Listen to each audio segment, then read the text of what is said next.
Welcome to my channel. हमारे channel में आपका एक बार फिर से स्वागत है। आइए साथ मिलकर मैथ्स को एंजॉय करते हैं, सॉल्व करते हैं सारे questions one by one. Hello students, कैसे हैं आप सब? आशा करते हैं बहुत बढ़िया से होंगे और मैथ्स को एंजॉय कर रहे होंगे। कुछ स्टूडेंट्स की क्वेरी थी कि सर हमें मैथ्स थोड़ा हिंदी में भी समझा दीजिए।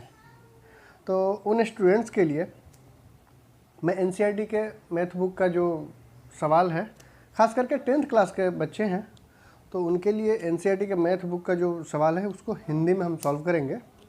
और आज हम चैप्टर 6 बताएंगे जो कि त्रिभुज है, उसका 6.1 से शुरुआत करेंगे। देखते हैं उन लोगों का भी हेल्प हो पाता है कि नहीं। हम भरसक प्रयास करते हैं कि आप सबका हेल्प कर सकें। तो आइए शुरू करते हैं आज का वीडियो हिंदी में।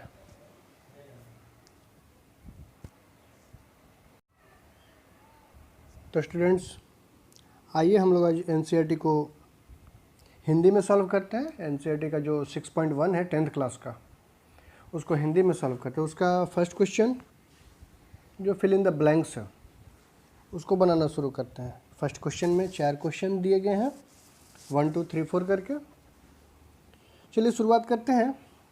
फर्स्ट क्वेश्चन है सभी वृत्त ब्लैंक स्पेस होते हैं, क्या होते हैं? सर्वांगसम और समरूप में से कोई एक उसमें आएगा। तो सबसे पहले देख लेते हैं सर्वांगसम क्या होता है और समरूप क्या होता है। जिन आकृतियों के सभी कोण तथा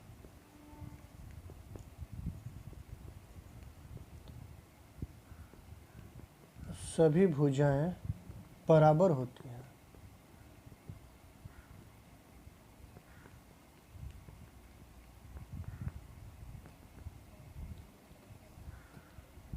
सर्वांगसम तो वही होती हैं जिन आकृतियों के सभी कोण और सभी भुजाएं बराबर होती हैं। जैसे कि मान लीजिए ये हम 2 वृत्त बना रहे हैं, इनके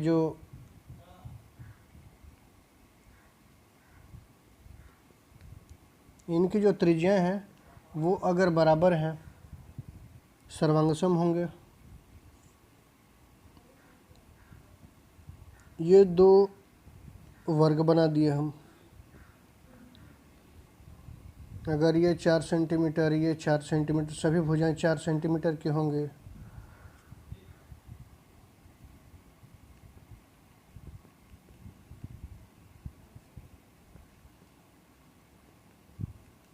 इसका एंगल भी जो होगा चारों भुजाओं का 90-90 होगा। तब ये जो है सर्वांगसम, ये हो गए हमारे सर्वांगसम, जिसके सभी भुजाएं और कोण जो होते हैं वो सर्वांगसम होते हैं। यानी जिनकी जो चर राशियां हैं वो समान होती हैं। जैसे वृत्त में हमारा चर राशि आ जाएगा त्रिज्या, और आयत, चतुर्भुज, त्रिभुज, वर्ग, इसमें कोई भी जो है चर राशि भुजा और कोण दोनों होता है, तो वो जो होगा वो समान होगा, तो वो सर्वांगसम होगा। अब समझते हैं हम लोग समरूप को। समरूप का मतलब क्या होता है? जिन आकृतियों की संगत भुजाएं समान अनुपात में हो तथा जिनके सभी संगत कोण बराबर हों, उनको क्या बोलेंगे हम लोग? समरूप बोलेंगे। जैसे मान लीजिए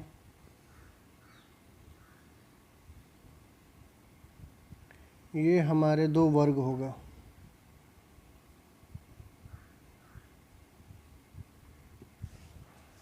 ये अगर 4 सेंटीमीटर मान लेते हैं तो ये भी 4, ये भी 4 और ये भी 4 होगा। जाहिर सी बात है, वर्ग में तो सभी भुजाएं बराबर होती हैं, तो इसको 4 सेंटीमीटर मान लेते हैं।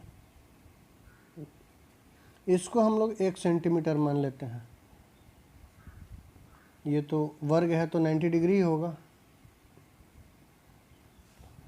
अब ये कोण सभी तो बराबर हैं, ये कोण इस कोण के बराबर होगा, ये कोण इस कोण के बराबर होगा। और भुजाओं में आते हैं तो अगर ये 4 है और ये 1 है तो पहला अगर आ गया 4/1 तो दूसरा भी आएगा, ये भी 4/1, ये भी 4/1 और ये भी 4/1। यानी हर परिस्थिति में जो होगा इसका अनुपात समान होगा, भुजाओं का अनुपात। तो इस तरह से ये समरूप होगा।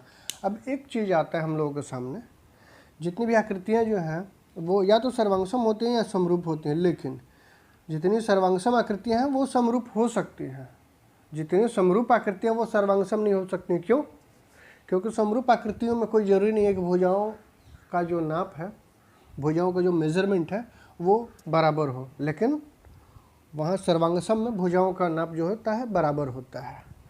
और देखने में चूँकि एक तरह से लगेंगी आकृतियाँ, मान लीजिए दो वर्ग दिया गया है तो वर्ग तो वर्ग ही रहेगा ना, तो देखने में तो समान ही होगा। और भुजाओं का अनुपात, जैसे कि अभी हम लोग देख रहे थे, संगत भुजाओं का अनुपात तो समान ही आएगा। तो सर्वांगसम आकृतियाँ समरूप हो सकती हैं, लेकिन समरूप आकृतियाँ सर्वांगसम नहीं हो सकती। फर्स्ट क्वेश्चन है हमारा, सभी वृत्त ब्लैंक स्पेस होते हैं क्या होते हैं, सर्वांगसम कि समरूप? तो चलिए देख लेते हैं। यहाँ पर वृत्त का जो चर राशि है यानी त्रिज्या, उसका मान नहीं दिया गया है, केवल वृत्त दे दिया गया है। तो जब वृत्त दिया गया है तो वो ये वृत्त भी हो सकता है, यह वृत्त भी हो सकता है, ये बड़ा सा उससे भी बड़ा वृत्त हो सकता है। तो इसका अगर हम त्रिज्या लिखें तो तीनों की त्रिज्याएँ तो अलग अलग है ना। मान लीजिए ये 1 सेंटीमीटर है, ये 2 सेंटीमीटर है, ये 4 सेंटीमीटर है, सबका तो अलग अलग है मेजरमेंट, लेकिन देखने में तो दोनों एक ही तरह से लग रहे हैं ना। तो ये हो जाएंगे समरूप, यानी एक ही तरह के दिखने वाले, सर्वांगसम नहीं होंगे, ये समरूप हो जाएंगे क्योंकि एक ही तरह के दिख रहे हैं। वृत्त है तो वृत्त ही दिख रहा है। एक और उदाहरण लेकर समझ लेते हैं। मान लीजिए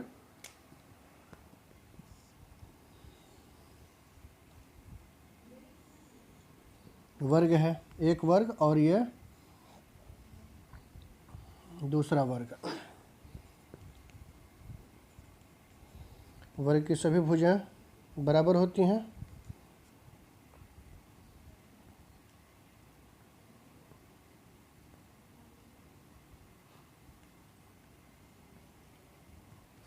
हाँ, वर्ग की सभी भुजाएं बराबर होती हैं। तो मान लीजिए ये वर्ग है और ये वर्ग है, ये सर्वांगसम के समरूप है। देख लीजिए 90 डिग्री का एंगल तो दोनों में आ रहा है, चारों भुजाएं जो हैं 90 डिग्री का एंगल बना रही हैं दोनों आकृतियों में। लेकिन भुजाएं जो हैं, पहली भुजा, दूसरी भुजा, तीसरी भुजा और चौथी भुजा अगर मान के चलते हैं तो पहली भुजा बाई पहली भुजा कर रहे हैं तो 2/3 आ रहा है पहला अनुपात, दूसरा अनुपात भी 2/3 आ रहा है, तीसरा अनुपात भी 2/3 और चौथा अनुपात भी 2/3, यानी सभी भुजाओं का जो है अनुपात बराबर आ रहा है, यानी सभी भुजाएं समानुपातिक हैं। तो इसको कह सकते हैं कि ये जो है आकृतियां समरूप हैं। तो ये तो उदाहरण के तौर पर वर्ग और इसको वृत्त को लेकर के समझ गए। अब हम लोग फर्स्ट में क्या भरेंगे, फर्स्ट में तो हमारा वृत्त ही है ना, तो इसको हम लोग भरेंगे समरूप। और लगे हाथों सेकंड भी देख लेते हैं। मैं पहले ही क्वेश्चन में वर्ग को भी समझा दिया था और सेकंड नंबर वर्ग ही है। तो सेकंड नंबर जो होगा, सभी वर्ग क्या होते हैं, समरूप होते हैं कि सर्वांगसम होते हैं? समरूप होते हैं। क्यों? भुजाओं की संख्या, संगत भुजाओं की संख्या का अनुपात समानुपातिक होगा और एंगल जो होगा 90 डिग्री होगा, यानी जो कोण बनेगा वो 90 डिग्री, इसलिए वो भी समरूप ही हो जाएगा। अब हम लोग आते हैं तीसरे क्वेश्चन की तरफ। तीसरी क्वेश्चन है, सभी त्रिभुज समरूप होते हैं। कौन से त्रिभुज, समद्विबाहु के समबाहु? तो आते हैं, इसको बना लेते हैं, देखते हैं। समबाहु, समबाहु का मतलब होता है जिसकी सभी भुजाएं बराबर होती हैं। यहाँ समरूप होने के लिए शर्त है सभी संगत भुजाएं जो है समानुपातिक होंगी। मान लीजिए कि ये अगर 3 सेंटीमीटर है, ये भी 3 सेंटीमीटर है, ये 4 और ये 4 है, तो ये भी 4 ही होगा। इसका एंगल जो होगा वो बराबर होगा 60-60। तो इसका संगत कोण जो होगा, दोनों आकृतियों का संगत कोण बराबर है और दोनों आकृतियों की भुजाएं जो हैं समानुपातिक हैं। 3/4 3/4 3/4 3/4 3/4 और 3/4। तो जब समानुपातिक भुजाएं हैं और कोण समान है तो इसको हम लोग क्या करेंगे, समरूप बोलेंगे। तो तो यहाँ पर क्या हो जाएगा, समबाहु। ये है 3 नंबर में।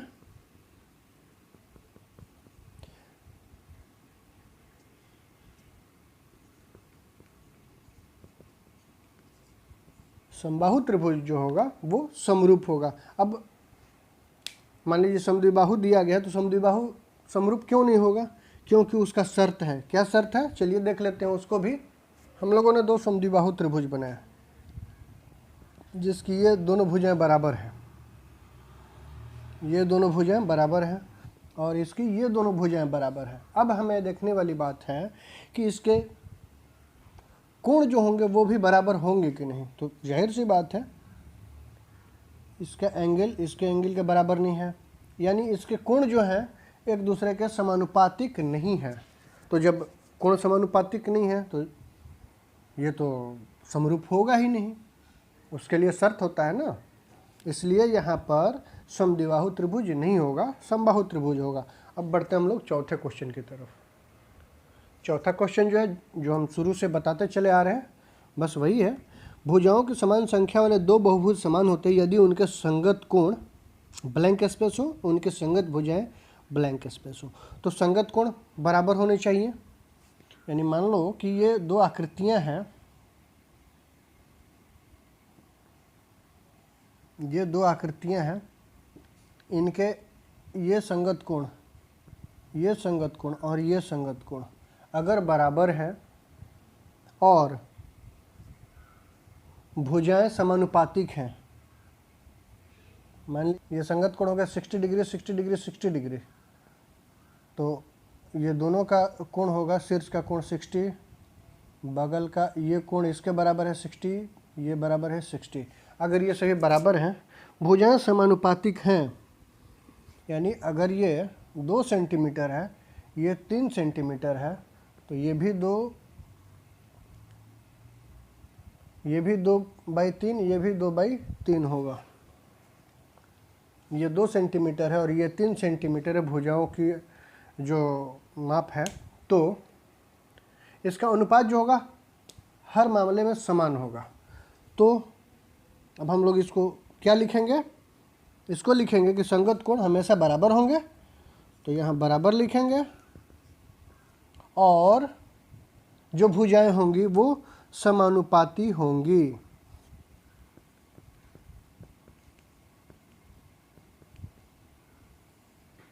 यही इसका आंसर हो गया। जब संगत कोण बराबर होंगे और भुजाएं समानुपाती होंगी तभी तो वो समरूपाकृति होगी। चलिए अब हम लोग सेकंड क्वेश्चन की तरफ बढ़ते हैं, जिसमें 2 क्वेश्चन है। समरूप आकृति बनाना है और ऐसी आकृति जो समरूप नहीं है वो। बोर्ड पर देखिए आप लोग, निम्नलिखित युग्मों में से 2 भिन्न भिन्न उदाहरण दीजिए, समरूप आकृतियाँ और ऐसी आकृतियाँ जो समरूप नहीं है। तो पहला हम लोग बनाते हैं समरूप आकृति।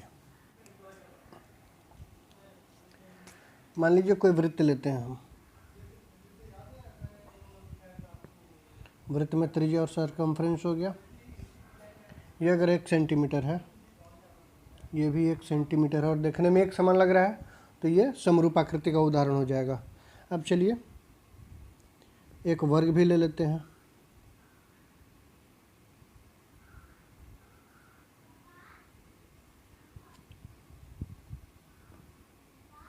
दो ही उदाहरण देना है ना, तो चलिए यही 2 बनाते हैं।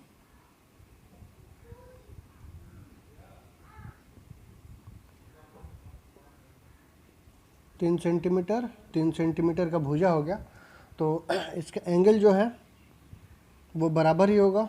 वर्ग की चारों भुजाओं का एंगल जो होता है, कोण, वो बराबर होता है। संगत कोण बराबर होंगे दोनों आकृतियों में, और संगत भुजाओं का अनुपात भी बराबर होगा। अगर ये 4 सेंटीमीटर है और ये 4 सेंटीमीटर है दोनों, तो दोनों का संगत कोण और संगत भुजाएं भी बराबर होंगी।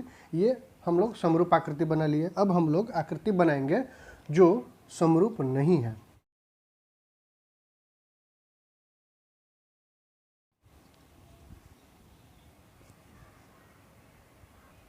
अब नेक्स्ट क्वेश्चन है, ऐसी आकृतियां जो समरूप नहीं है वो बनाना है। तो कुछ भी बना सकते हैं। मान लीजिए ये वृत्त और ये वर्ग बना दिया, ये भी समरूप नहीं होंगे। या फिर एक वर्ग और एक आयत बना देंगे, ये भी समरूप नहीं होंगे। क्यों समरूप नहीं होंगे वो हम बताने जा रहे हैं। कुछ भी बना, यहाँ जो है एंगल्स तो 90 का ही बन रहा है, लेकिन जो है भुजाओं का अनुपात जो है वो समान नहीं है, यानी समानुपातिक नहीं है। तो इस तरह से ये जो है समरूप नहीं होंगे। तो सेकंड नंबर क्वेश्चन हमारा कंप्लीट हो गया। अब थर्ड नंबर क्वेश्चन की तरफ बढ़ेंगे, जो कि हमारे इस चैप्टर का सबसे क्वेश्चन है हमारा। बताइए कि निम्नलिखित चतुर्भुज समरूप है या नहीं। फिगर पर ध्यान दीजिए। इसमें PQRS एक चतुर्भुज दिया गया है और ABCD दूसरा चतुर्भुज दिया गया है, लेकिन यहाँ कहानी में ट्विस्ट है।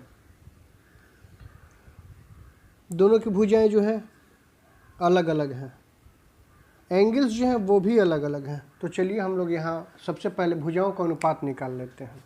अगर भुजाओं का अनुपात समानुपातिक हुआ और सभी एंगल्स बराबर हुए तभी तो समरूप होंगे।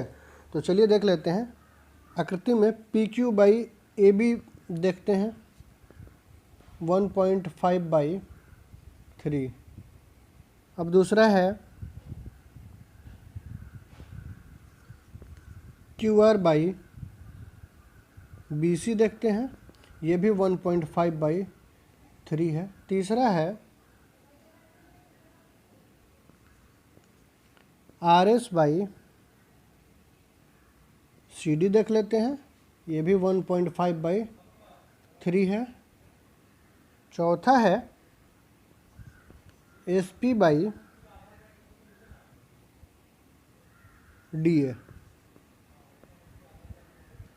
अब ये जो है 1.5/3, सबका अनुपात कटा कर देखेंगे तो सबका अनुपात 1/2 आ रहा है।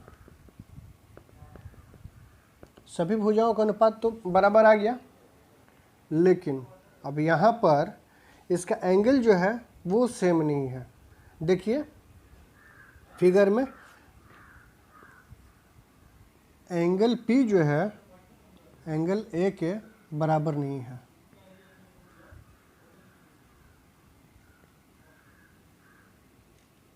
एंगल Q एंगल B के बराबर नहीं है।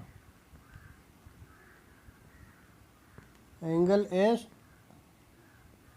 एंगल R जो है एंगल C के बराबर नहीं है, और एंगल S जो है वो बराबर नहीं है एंगल D के। सो दैट ये समानुपाती नहीं होगा। ये आकृतियाँ समरूप नहीं है क्योंकि कोण समरूप नहीं है। इस तरह से आज का हमारा ये प्रश्नावली समाप्त होता है 6.1। अब हम लोग नेक्स्ट वीडियो में अगले प्रश्नावली के साथ मिलेंगे। तब तक के लिए पढ़ते रहिए, लाइफ में आगे बढ़ते रहिए। Thank you all for watching my channel. Please like, subscribe और शेयर ज़रूर कीजिए। मिलते हैं अगली वीडियो में एक नए जोश और नए एनर्जी के साथ।